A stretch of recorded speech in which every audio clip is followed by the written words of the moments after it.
Here are some of our Glen mangoes. The variety is Glen, and they're very sweet. They're not a very big mango, probably about medium sized, and they have the flesh has little to no stringy fibers that sometimes make it messy to eat with mangoes. So this is a favorite of mine. When I was taking a look at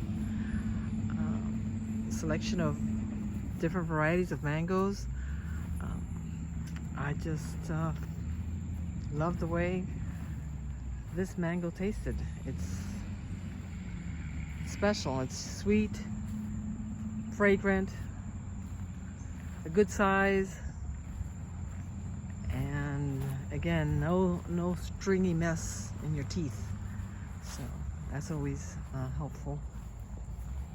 So the end of the season for this type of mango is coming to an end. So that's why the trees hardly have any mangoes. I think this one has like 4 or 5 or so.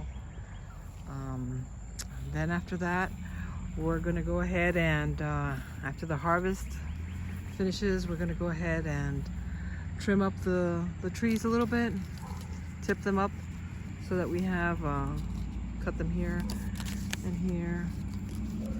All the tips basically we cut back on the growth that is dry, and get it ready so that next year's production is bountiful, hopefully.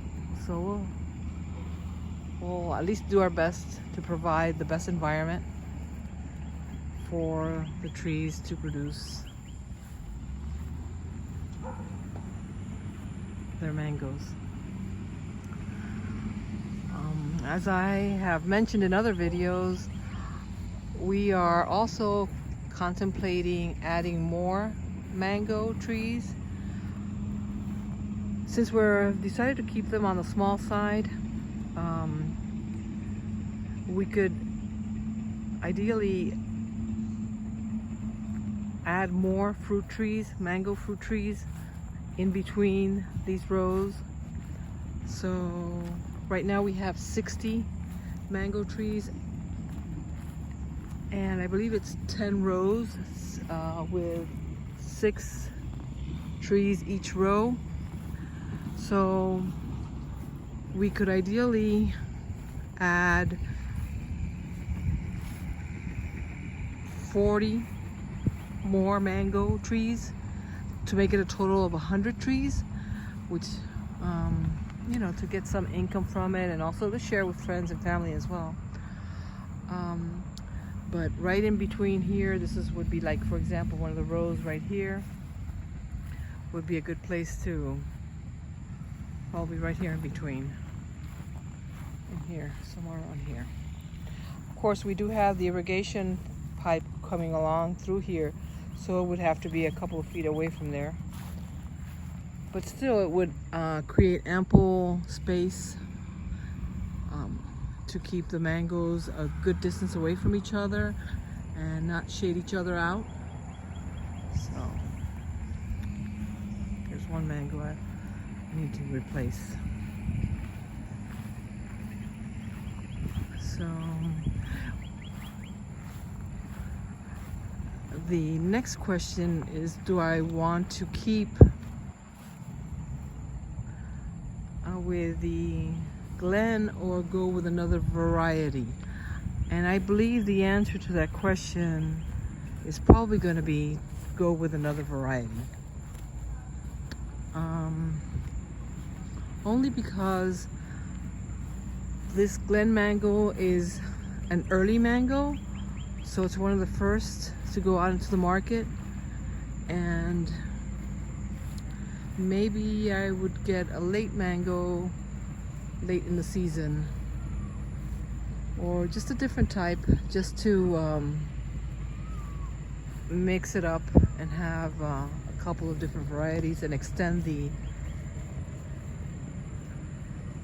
our season with mangoes.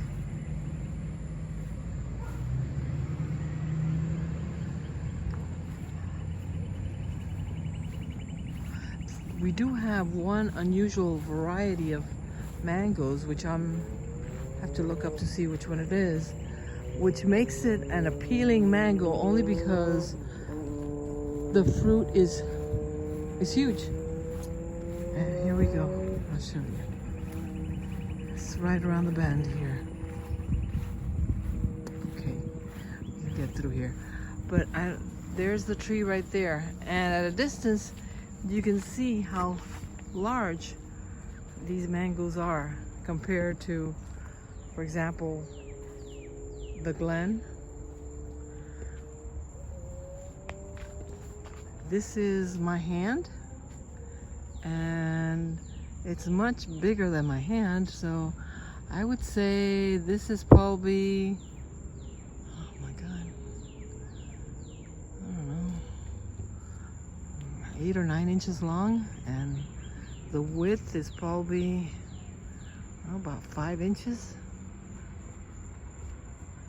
So that is an unusual or different type. This one went bad. Look at this right here. It's so heavy. So maybe something special like that would be an interesting mix.